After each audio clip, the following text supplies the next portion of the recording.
Hi everyone, welcome to Adobe Live, or welcome back if you were in chat before. I'm the host this afternoon, Flynn Tracy, and I'm joined by Chen. How are you, Jeff? Good, how you doing? Yeah, I'm really good, man. Yeah. I'm really good. Very happy for you to be here. It's Photoshop's birthday. We were having a chat about when we could find a time to have you on, and we're like, let's just do it. Yeah, we actually just went straight into it the next week, right? Which is perfect because we're just speed doing everything. Yep. Like we had you in like 5 minutes. Let's jump in this studio. Let's connect 1,000 devices. You've got speed setup, speed painting, and speed organizing. Speed speaking, hopefully not. Yeah. We'll keep it slow, keep it chilled. Yeah. Welcome back to chat. We've got Festus and Kathy in chat. Good to see you there. Please do say hi. We're having a great time doing these back-to-back episodes. It's been super cool having these amazing artists and designers, photographers, filmmakers come in, share their love for Photoshop. Yeah, illustration. Like, I'm so excited. I just love illustration so much. I love your work. Thank you. And what you do as well, teaching and giving back to your community, which I think is why I kind of vibe with you quite a lot when we first met. But maybe we could talk and show some of your work. Yeah, let's Get a bit of an idea of what you do. Yeah, Cool. I've got my art station here. So this is like the website we normally use in the gaming industry to show off our illustration and concept art. Concept art, for anyone who doesn't know, is like the art that you do before a game gets designed. You have to see like the look and feel of everything. It's like, we call it like visual problem solvers, basically. Right. So I'm figuring out how characters should look and how they're designed, weapons and stuff like that. So I've got like a mix of stuff in here, some characters, some quick illustrations that I do. This is mostly like personal stuff that you can see. It's very much influenced from like Destiny or like Dark Souls. It's just some Dark Souls vibes there for sure. It's like almost like Overwatch kind of style. Archer over there on the left. That was that's actually Hanzo, a little fan. That is Hanzo? Yeah. Sick. Love my boy. Was this back in the Scatter Arrow days or? Yeah. Yeah. A long time ago. Oh man, good times. There's a Genji in here somewhere. Well, there's always Genjis for what I draw. Gengu? Yeah, there's always a bit of Genji in everyone. Yeah, that's awesome. And what do you primarily use? Are you Photoshop? I'm on Photoshop. Yeah. Pretty much all the time. Yeah. Yeah. Yeah, very good. And you use a Wacom as well. So I use the Intuos. I've had the Cintiq. I was on the Cintiq for a while actually, but I just find this is much more portable. It's better for my back as well, so I stuck with the Intuos instead. Nice. Very good. Well, what we're going to do is we're going to do speed painting, character speed painting with Chen. Yeah. We don't have a ton of time, so I kind of want to just kind of shut up and let you roll. But if you guys have questions as we're going, like I will, we'll sneak them in. We'll sneak some questions in as we go through. So you were talking. I'm just going to keep asking until you tell me shut up. Yeah, I'll just get started. You can get started. When you're getting a brief, you're talking about like character, like concept art. Whoa. Like, what are you normally briefed with? Like, is it like text based, or do people kind of call you and sort of say, "Hey, this is our idea for a game. It's kind of like this, like themed Tolkien style or something." Can you what does a brief like that look like? Normally a brief is giving me like an overview of the whole game, what they're after. If it's a game, if it's like a board game as well.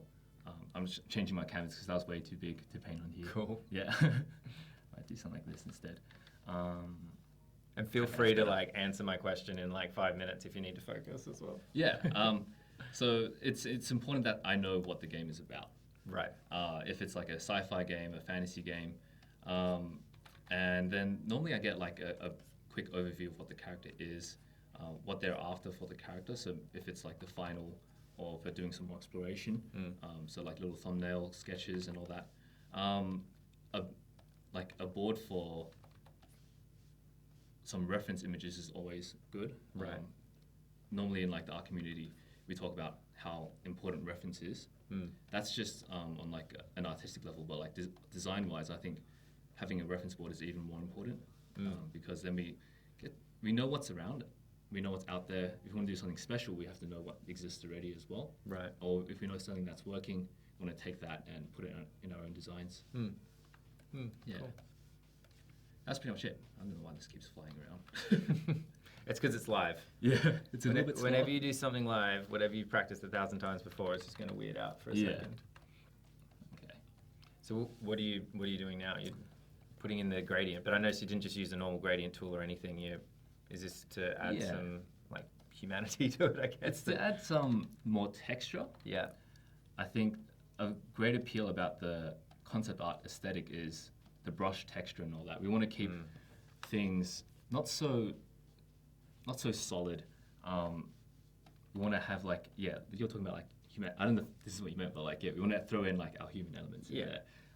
And a lot of the way like how I'm painting is very much inspired by how we would do it traditionally.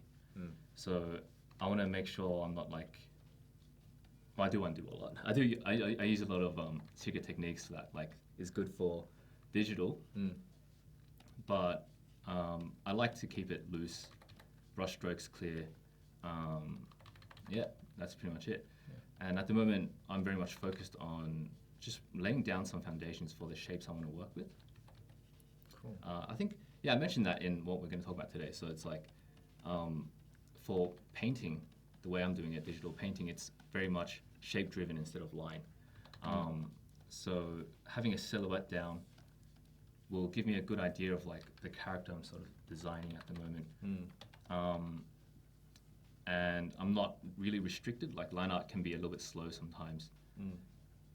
But painting can be quick. I can quickly edit stuff like this really quick, change the shape. So is that opposed to what, so some people might do their blue lines first? Yeah. So it's a totally different kind of approach to it? A little bit. You don't see it, but I sort of think about that as I'm going. So it's sort of like imaginary lines in my head. It makes me sound a bit crazy, but but it's there. It helps me out. Helps me visualize. I think that's important. And the more you do this workflow, the more you get used to visualization and being able to come up with things without laying down lines, which is, for speed, I think, very important.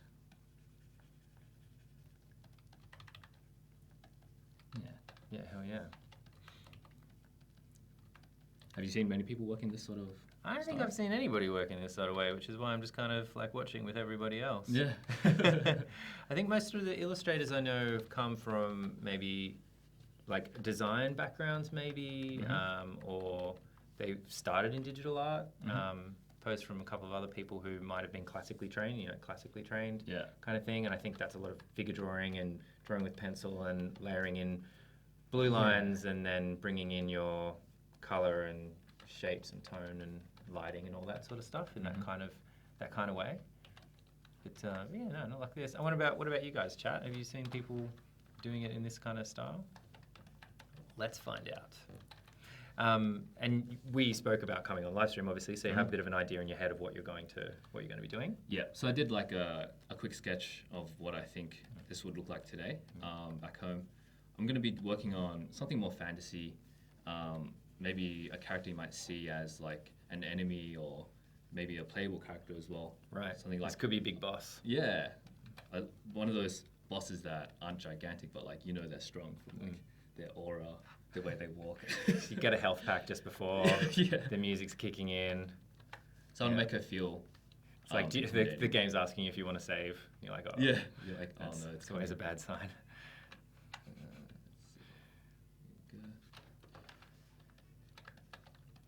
And I think the good thing about digital is like, there's so many shortcuts that painters can't really use. Like if I was a painter, I'd have to come back with the background and erase and all that. But I can just hit undo. Yeah, true. I know. I wish I had undo in real life. Yeah. Oh no. Yeah. No, it'd just be just a couple of seconds, not like the whole Nothing shebang. crazy, right? No, things are fine. Okay. But it'd be good to go back and not say that stupid thing or something. It happens. That's Have you ever tried Fresco on the iPad? I haven't yet. Not Fresco.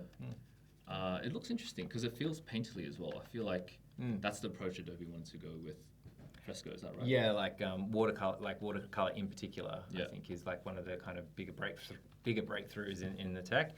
Steve Festus actually watched quite a lot of the US team live streams, and there was someone who's saying there's someone using Fresco on the iPad that built it in a similar sort of way that you're doing it here. Yeah.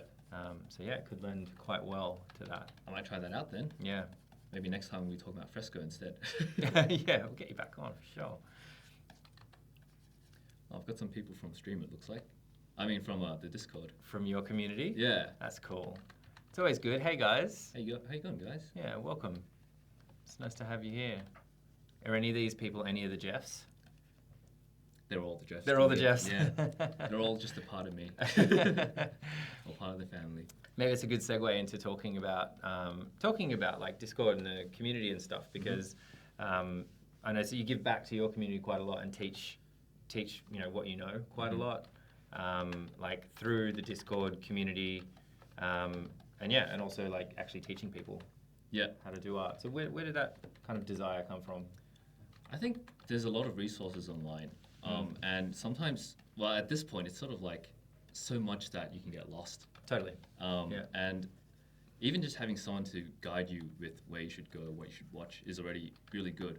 But I also did struggle with some quality teaching, and I wanted to create something affordable and something that I feel is quality towards like gaming, concept art, in that sort of related field. I just wanted to fill the gap that I didn't really have when I was starting out. Right. It can be frustrating. So that's what started me with going into more education and teaching. Yeah, cool. It's good to have a community as well, because it's always nice to have someone to check on what you're doing. It doesn't have to be someone really, really great at art as well. Like having another eye, even if they're just like, oh, this part looks kind of weird, is really helpful, because also frustrating for that kind of critique, but at least you know there's something that you can improve on, that even like just the general public might feel is a little bit off in your painting, that you should probably look at have another look and fix up. Right. Cool.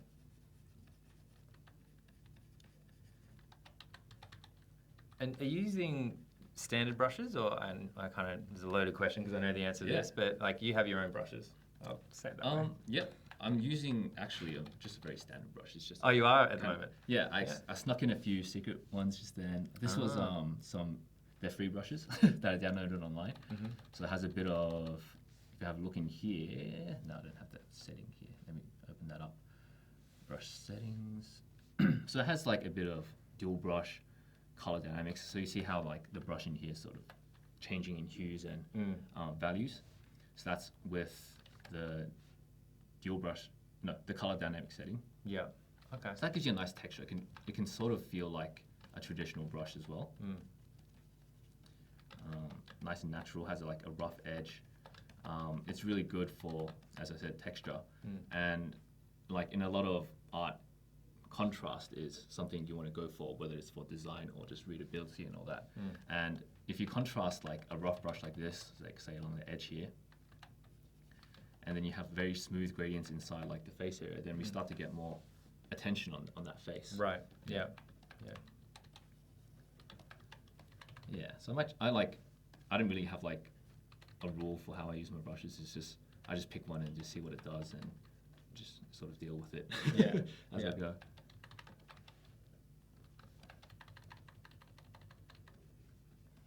Divi's saying, must be someone from your Discord. Hi, Divi.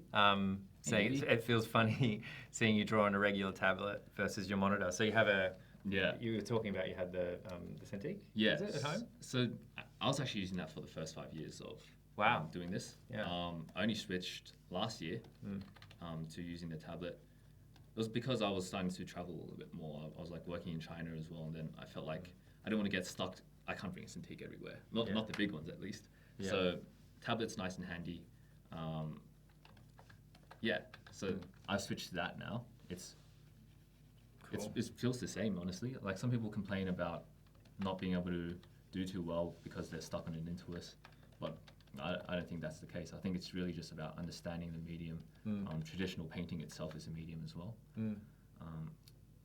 One quick tip for people, if you don't use Liquify, you definitely should, because it's a really quick way of making edits, especially with a workflow like this, where you can push things around. I think it's how people make themselves look thinner as well. So if you want to edit some photos, I might edit some of my photos later, make myself look thinner. Yeah. But yeah, this is a great tool to just quickly move things around and make it look correct. Nice. Yeah. How's That's great. Photoshop? I'll just say here, if you are watching on YouTube and you don't understand why we're not seeing your comments, the comments are actually on Behance. So we'll get someone to post a link in there. Come over and join the party live on Behance. So it's behance.net/live. And we're in there. And we'd love you to say hello. Yeah, come say hi. Yeah. Come ask me some questions. Yeah. Otherwise, you're stuck with my stupid questions.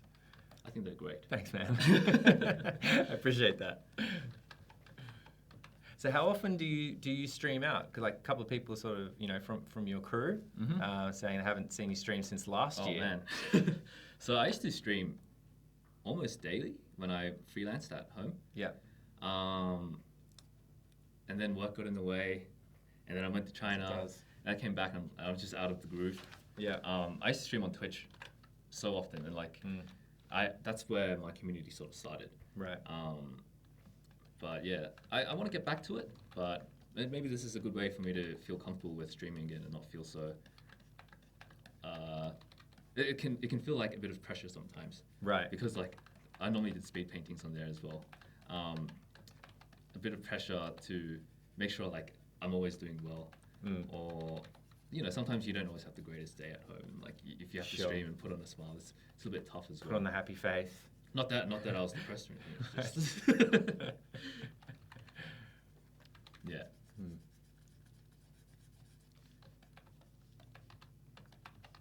Yeah, it's quite a lot of people from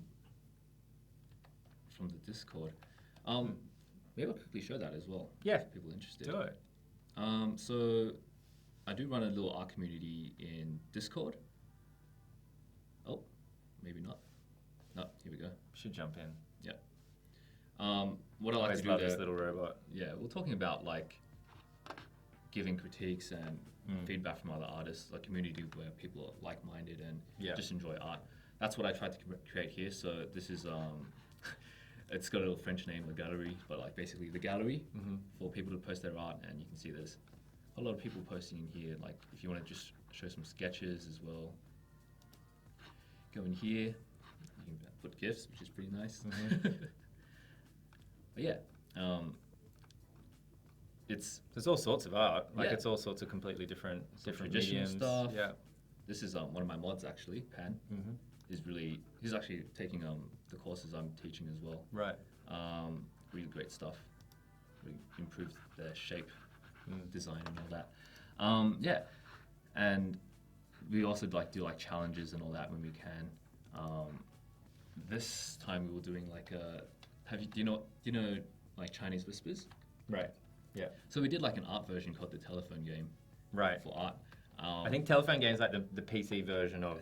I think Yeah. For both. So we're like throwing. Like I started with like an artwork and then I pass it on and then they do their own version of it. Oh, that's pretty cool. Yeah. So we want to do challenges like that when we can, where we can involve the community more. It's a really fun challenge. I like that. There's results coming out soon as well.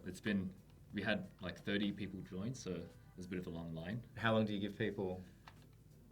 3 or 4 days. 3 or 4 days. Pretty quick. Yeah, it's a quick one. Yeah. But you're a demanding teacher. They gotta do it. The industry's not gonna wait for them. That's true. That's true. That's true. Hey from Indonesia. Hey from Sydney. It's good to see you. How you doing? It's nice to have people from all around the world. We have such an interesting time zone. I think India's like kind of waking up. I think it's like 9 or something like that. What time is it in Indonesia right now? Should be close. Should be pretty close to us, isn't it? Yeah. I think in Sydney. Yeah. I think 3 it's o'clock. 3:20 here. Should be like an hour or two behind, I think. Yeah. Yep. So at the moment, like while I paint, I'm just thinking about I'm thinking about a whole bunch of things, to be honest, because speed painting sort of like that topic where you're showing off everything that you know. You're not really looking at reference anymore because it's like sort of testing your ability to memorize all that stuff.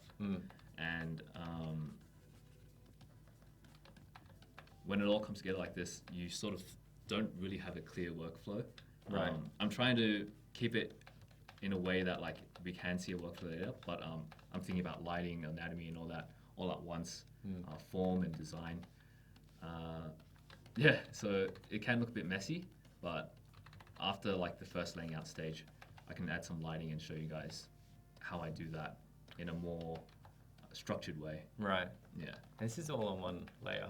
Yeah. No fear. Makes me so nervous. We'll be all right. I'll guide you. I'll be fine, man. I'm nervous for you now. I have full faith. But it is quite incredible because, you know, we just spent the last 2 hours talking about like layers and being very specific, and we talk a lot at Adobe about being non-destructive.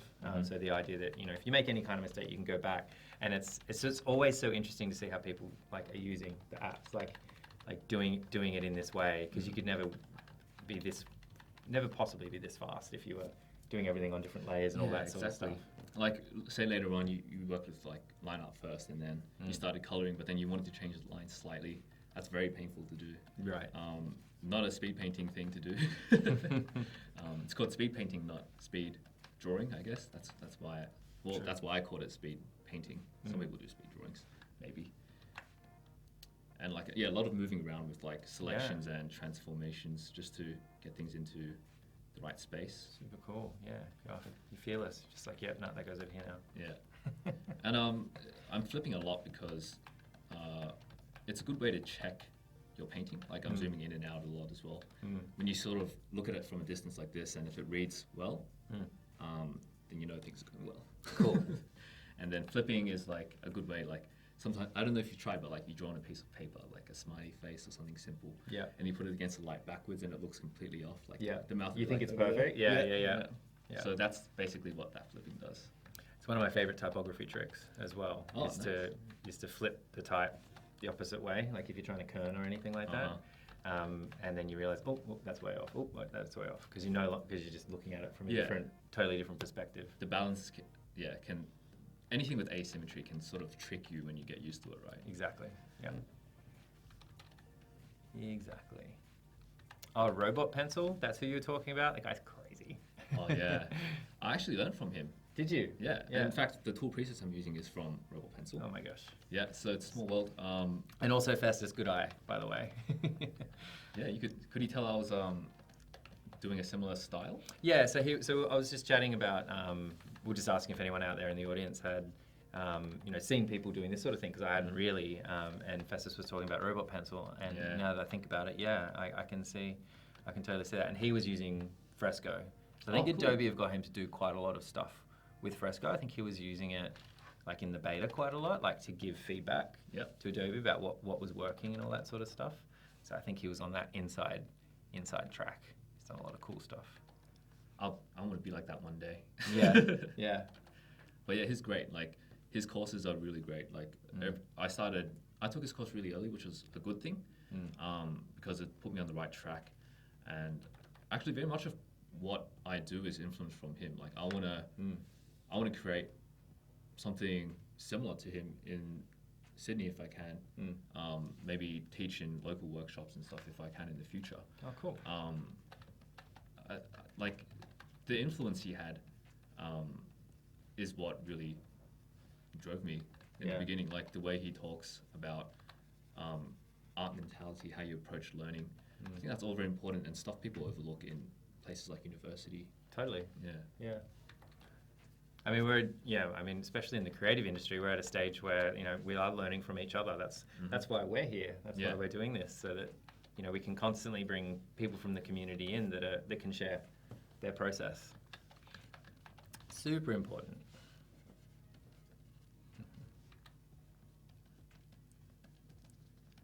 Does anyone else in the chat do painting like this, or is interested in this industry, gaming and concept art and all that? So are a lot of your clients overseas clients? Because the gaming industry, as much as I love it, isn't super huge in Australia. Yeah, a lot of them are overseas. Yeah. Studios here, it's either really big like EA in Melbourne, right, or mostly indie studios, unfortunately. Yeah. So my clients are mostly overseas, the freelance ones. A lot of them are in the US, some in the UK, China as well. China's getting really big in this industry. Yeah. A lot of mobile games. Yeah, all mobile games. Yeah. All mobile games. Yeah, anything I've done for China is all mobile. Wow. It's just that they have such a big market there for me. It is, yeah, absolutely, yeah. So yeah, after you sort of place in a lot of the groundwork on this design, like you can start to zoom in. I tried to stick at like this zoom level early on, so I don't get distracted by details. Yeah. Got a little bit distracted just then, but back on track. It's incredible. I can't believe it's been like 25 minutes. Eric was asking a question in the chat. How important are workshops and private classes if you want to be industry viable? I actually think they're better than universities from my own experience. Like, Right. I don't. What did you study? I didn't study anything. Yeah, well, there you go. Yeah, I did like a graphic design course, which Yep. I honestly think, well, maybe got me thinking about design a lot, but that was more like type.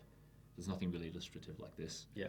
Self-learning did a lot for me. YouTube, like watching other people speed paint early on.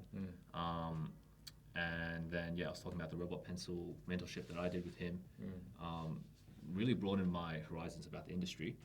So if you want to learn from industry professionals and know what it's actually like in the industry, I think mentorships are the way to go. And they're so accessible now. They're online. Patreon, like I do Patreon as well for the classes. And they're more affordable. You don't have to pay ridiculous amounts and owe the government or the schools and all that. Right. Yeah. It's true. Yeah. So why not? Like, yeah, and it's pretty amazing, like how you can learn from Robot Pencil, like over in the States. I think he's in the US and stuff like that. Yeah. Like, yeah, you can totally do it. You can learn from anywhere. you just have to wake up at 2 a.m. That's all to accommodate for the time. Yeah, true. But it's worth it. Definitely worth it. Yeah. There you go. Good answer. Karina did a BA in design. Yeah, I did design, but I did it at TAFE. So that was my education. Learned a lot more since you left uni. I guess we always do, right? Like we're always learning. Particularly if you're going like, cross-skilling or going into a new industry, like, you do design, you want to get into illustration, or maybe do illustration, you want to get into design, or want to get into web or user experience or something. The information's out there. I guess it's just how to digest it. How to find it, right? Yeah. And just asking people, like having a community to ask, like, hey, if I want to work on my shape design, or if I want to learn about lighting in painting, where do I go? And people will have the answer. There's a lot of stuff on YouTube that's free as well. Yeah, and like talking about university again, things like degrees aren't really needed at this point in our industry either. I got a job without a proper bachelor's degree as well. It's really about the portfolio. So if you learn from someone great that has the style that you like, and then create that portfolio, then you'll get that job really quickly. That's true, yeah. With practice. If your work's good, yeah. Yeah. I think being someone that people want to work with is also very important, like being personable and being able to talk about your work and all that sort of stuff. I found to be very, very useful. And again, on like the community point, being able to take feedback early on is really important. Not being closed off to other people's opinions. Right. And having a community can train you towards that, because you're definitely going to face it with like an art director or a client. It's not going to always be the way that you want it to be. So yeah, I think get into a community, get into like mentorships as soon as you can, so you can get used to that. Very good. Definitely seen a rise of the Discord communities over the last kind of, we spoke about this when we caught up, I think. Yeah. Definitely seen a rise of that over the last kind of year or so, because like, primarily for gaming, but yeah, I'm seeing lots of art communities pop up and things like that. I know that Adobe has a channel for just about every app at this point, with people in there doing challenges and giving feedback and all that sort of stuff. Oh wow! In the Discord, they have like channels for different apps. Discord channels, yeah. Nice. Should probably be sharing them at some point. Yeah. Within here, we'll track them down. Yeah. 2 years of science and aviation before that. Aviation, that's cool. That's super cool. But yeah, I think we'll probably all have multiple different careers throughout our lives these days, and it's important to keep learning.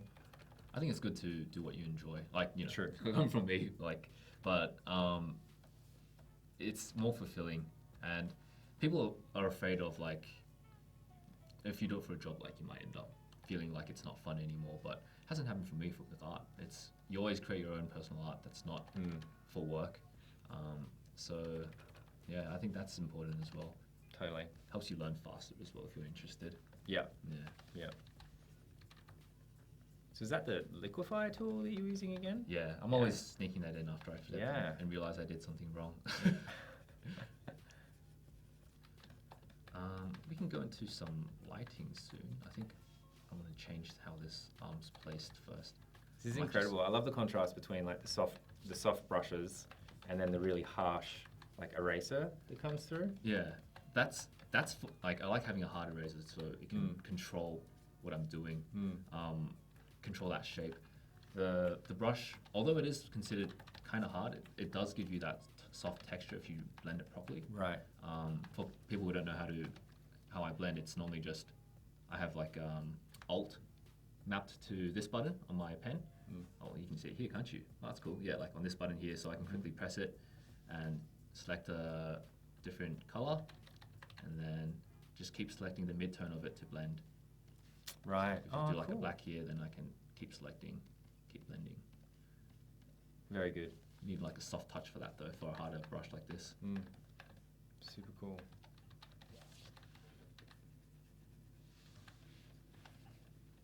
Bring this arm out.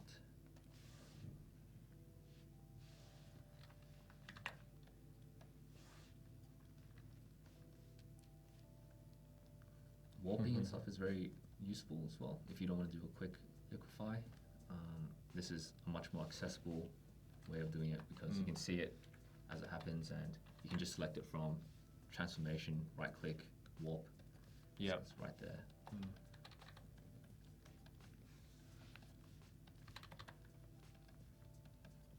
Got Jacob in the chat saying he's pretty young and taking classes from you. Yeah, hey. And you've helped him out quite a lot. Like, well, he said a lot. Taught you about professional workflows and what employers are looking for. That's the truth. I try. Yeah, I don't want to hide anything from like people who are learning from me. So I'm very honest about what it's actually like, and if I feel like someone's not ready or like if someone asks me where they're at in their progress, I like to be honest about it so they can learn and fix up any issues they still have or improve on some stuff that they're weaker at. What's Quark? Oh, don't ask. It was. I may have missed some of this in the chat, but yeah, it was the publishing software before InDesign. Oh, right. Essentially. Okay. So we actually learnt Quark and InDesign at the same time because our teachers weren't sure which way it was going to go. Oh, InDesign's great though. I used it as well when I was doing my diploma. Yeah, we use it all the time. Yeah, I haven't heard of Quark. It's not there anymore. Poor Quark. It's fine.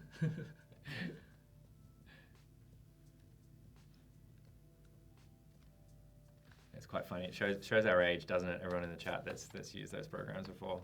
Oh no! I think someone was talking about PageMaker before. It's like, yeah, I remember that too. I don't know what that is. I'm sorry. Yeah, that's good. It's fine, man. It means you're young. Or maybe I'm pretending. Yeah, maybe you are. I don't think you would pretend. Okay, I'm gonna head to that lighting soon. Gonna get to some exciting stages. I'm gonna be adding color to this as well. Like it looks like I'm working just grayscale, but there are just so many ways to add color in Photoshop. I'll be going through how I use gradient maps, which is I think one of the more faster ways of doing it. And if we're doing speed painting, then we have to do everything fast. All the speedy techniques. It's amazing what you've done in this amount of time. Oh, it's just another day. Just another day. I like it. Have you ever had? Do you have to take kind of particularly big breaks, like because using the pen and everything? Normally, I did like streaming for 2 hours. Not before that was like my normal sort of stream time. Right.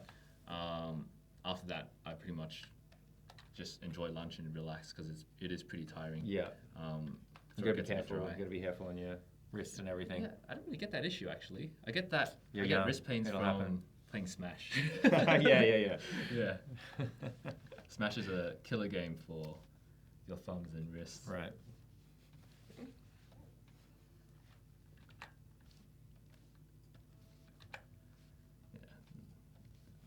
Great thing about this, I really love how I can just move things around, you know, on one layer instead.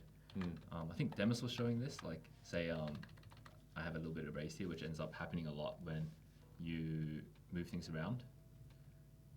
You can use fill content aware. Yep. Just does it for you.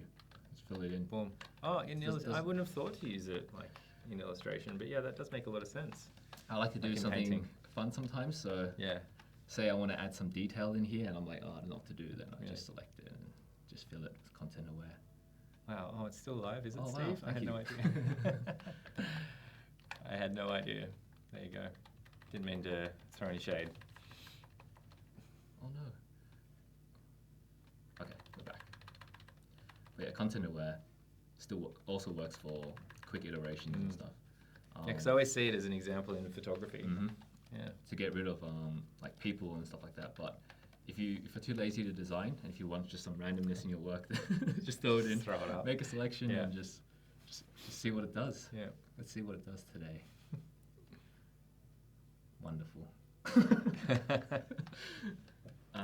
Another technique I used to use as well. It's called kit bashing for illustration.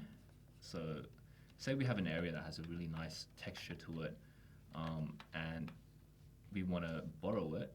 Maybe like we create a unique shape from it, like say something like this. We copy merge, Control Shift C. So we copy that, or we can just copy actually. You could have just Control C that. Paste, and you can take this, warp it, and place it in other places to add extra details. So you can like double up on details here maybe. It's a fun process because you can warp it into the way you want. And if you start to do this a lot, then you get a lot of free detail very quickly. And it's sort of like playing with Lego. You're just dragging pieces around. Say free detail. Yeah. Like, because you didn't have to invest. I didn't have to the amount think. of time. I just, Yeah. well, I did sort of have to think, but I didn't have to apply, like paint it. So it just gave me some free brush strokes there. That's cool. Doubled up on it. But I think we'll head into lighting now because time is not in our favor. It's true. So normally, there's a few ways you can approach lighting. You can either add light or you can add shadow. With shadow, multiply is normally the way to go. I like to keep things neat as well within one layer, so I'll probably merge all that, clip it, use a clipping mask onto, no, not clipping mask, is it clipping mask? Yeah, clipping mask onto the layer below. Yep. So I stay within the boundaries of the character, and I can apply some nice core shadows in here. So maybe keep a nice edge with some selections. That's just a lasso. Yep. I actually never knew how to say that word. I wasn't sure if it's lasso or... Lasso. I'm not sure. Is it lasso or... I said lasso, but you know, I might be Australian accenting that. Sounds fancier. Sounds lazier. Some nice shadow in there. Maybe some quick shadows here. Really nice way of adding extra form very quickly. Multiply. We can also add light. So overlay or color dodge is a good way, I found. Add some quick light. Can really boost up this area here.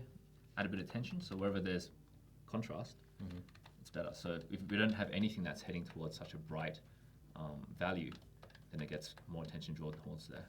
And maybe I want to come back with shadow and add some more contrast in here,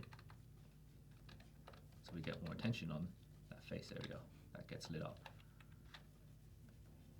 And the great thing about multiply is that it keeps whatever value you have underneath consistent. So I'm adding a black on top with multiply, and it doesn't make this white area black. It just adds the black as like an additive multiplier.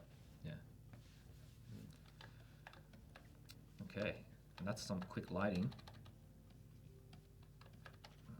Might add a little bit more here to add a bit more mood.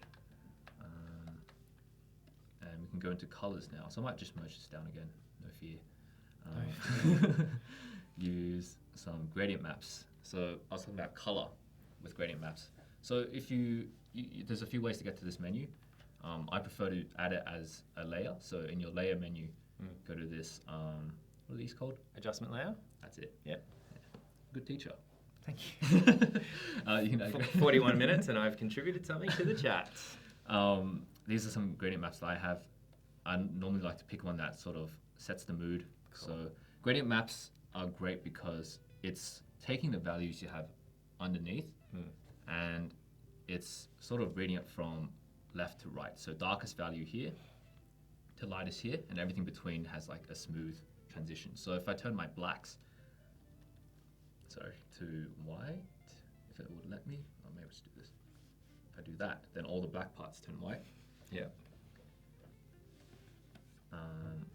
And if you want to add some extra color in here, so maybe this blue turns slightly more desaturated, or more towards this dark blue, I can do that. So you might get weird spots like this when it's not in a smooth transition, but it's okay if you just turn your layer to color mode. So now it stays, color mode makes whatever layer is on top stay true to the values underneath. So it's a great way to color if you sort of paint it in a way that already sets down your values. Values is like the tone between white to black, basically. Right. Yeah. Right. Sometimes it's nice just to have a look in here and see what you get as well. You might I get some do that all the time. yeah. I love doing that. Some they're like, oh, what layer mode? Like how much darker that like I think it was exclusion that you're on or subtract. Yeah, look at I like that. that. Like that is Yeah. like some Diablo 3 like Let's go with that. evilness.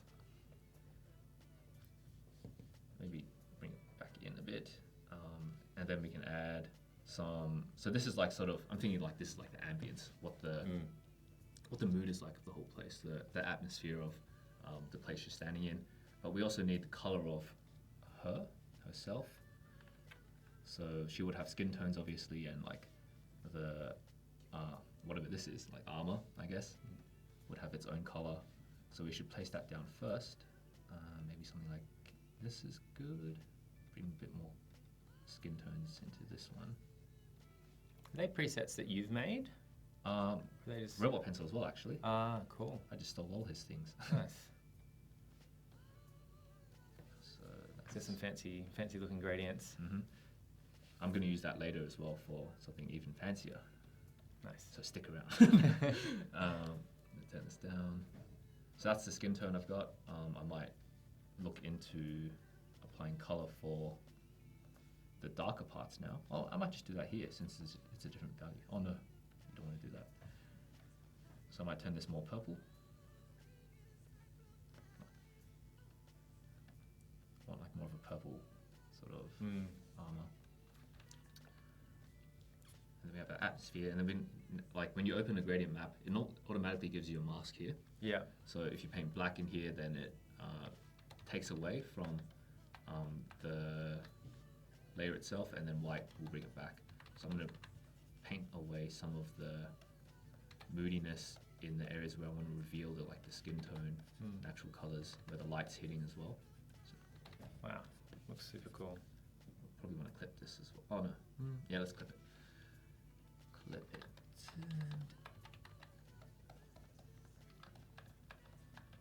Some quick color there.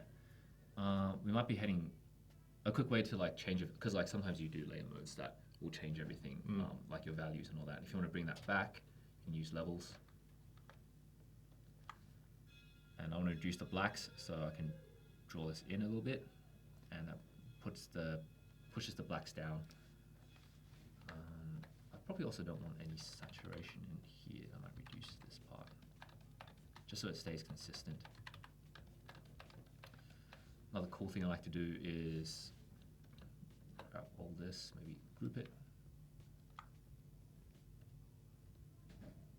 merge, and then I play with hue sliders, so Control U, turn this to a completely different hue.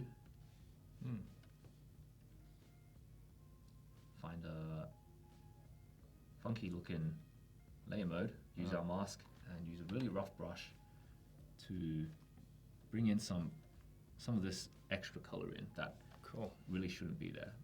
Like you can use anything. I can use this butterfly brush just to, oh no, maybe I won't. Oh, it's kind of nice. Just to reveal and hide. Oh, that's nice. That's such a great way to add some like detail, random color. random stuff. Yeah. It's a little bit too random though. I might reduce this overall in a second. Yeah, I might just turn.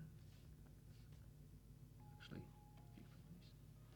I might just turn this one down a bit, so it just adds a little bit of that color in there. So it's little tiny hints. Cool. And now we're going to that cool part I was talking about. So if you make a layer that's pure black, and turn this to screen, and then clip a gradient map to it.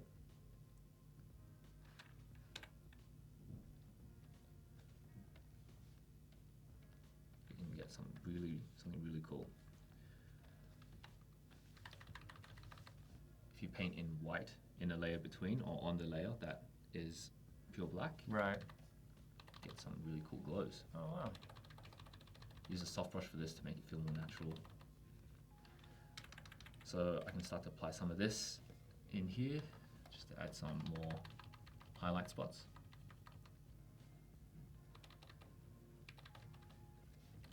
That is cool. That is super cool.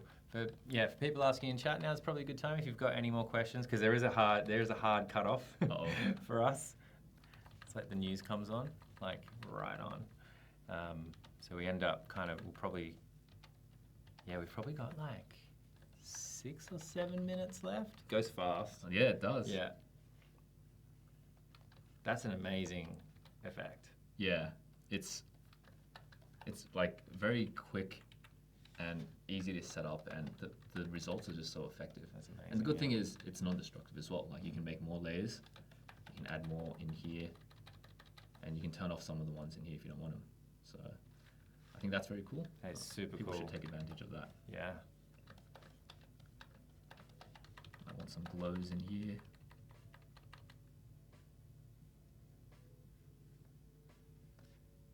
Just to follow some of the trims that I have in the design. And then I can like do some of the larger glows on another layer. Maybe add some splatter as well. Oh no, I want to get rid of this. I don't want that there. Maybe add some like splatter on another layer. Tom in chat's asking, how do you feel about this particular piece? I think it's awesome. Design-wise, it's pretty cool. I think we need some extra color in the background, so I might use color balance just to quickly throw in some of that, some of the tones that I had for the environment. I think if I had more time, yeah, we could do a lot more. But this time, I think it looks pretty cool. Yeah, it's awesome. Yeah, Kai, you're quite right. Speed paints for 45 minutes and there's everyone's wowed by the glowy thing. Yeah, it's a shiny thing. It's cool. It's all part of it, so yeah, I don't mind. That's true. Adding like a little rim light here as well now, just with a white. Some extra lighting. You can rough it up with a bit of texture as well, so it feels a bit more interesting on the rim light. But yeah, let me know if there's any more questions I can quickly answer now, because this part's pretty straightforward. I've got a question here from Owain. Are there any scenarios where you'll work directly in color instead of grayscale? Yeah, when I'm working on stuff that's more stylized and vibrant, I want to have my colors down instantly, so right. I normally start off with colors. I'll probably change the workflow as well, so I use more line art as well. But speed painting, this is probably the best way for me. Cool. Yeah. What else do I want to add in here? Finish off that rim light, and we're pretty much done, I think. We can do some general sort of color balancing so things feel balanced.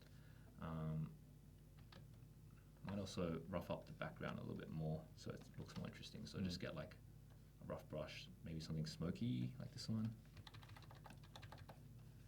Bring a bit more atmosphere in. How are we doing for time? Cool. About 2.5 minutes, I'd say. All right, we can wrap up if you want. Before the streaming gods kick us out. Oh, streaming gods. Yeah. Yeah, but They're this harsh. is it. Amazing. I'll do a quick full screen thingy. There we go. Amazing. Like, there's so much texture, there's so much going on. Yeah. like in that image. Absolutely love the contrast between. I know you're saying it's actually a fairly hard brush, but like between the softness of you building it up, and then there's just really hard like brave lines. Yeah. The brave erasing, I think, really does it. Like it's very. There's a lot of confidence in that. Like, does that come from like experience? Yeah, it's a lot of speed painting. Yeah. A lot of visualization early. Yeah. So if you train that, then you can do this pretty easily as well. Yeah. Yeah. No, it's super cool. We're gonna have to have you back. I'll definitely love to come back. Test it out. Do it again. Yeah, we can do something different, like line art or something as well. Yeah. I'd love to show the process of something more stylized and colorful as well. Something we've done that I think you will be very good at is getting the audience participation, where we get chat to suggest things, and you can continue from there. Yeah, definitely. That's always a lot of fun. I love that. Yeah, cool. Good Well, challenge. it's been fantastic. And what's the Discord again? We should point some people towards that. The link's a bit hard to do actually. Okay, we'll find it. Yeah. And we'll share it in the YouTube notes. So if you're watching this on YouTube, check down the bottom. And if you're watching on Behance, you can go over to the YouTube channel, check it out. And I know I will be going back there and looking at some of those, some of exactly how you did that, because it was speed painting manual quick. So I'm going to have to go back through there and figure out what those steps were. But thank you so much, Jeff. It's been No great. worries. It's been great. Awesome. And thank you, chat. And we'll see you next time. We'll be back tomorrow. Yeah. Happy birthday, Adobe. Happy birthday, Photoshop. Yeah, cheers.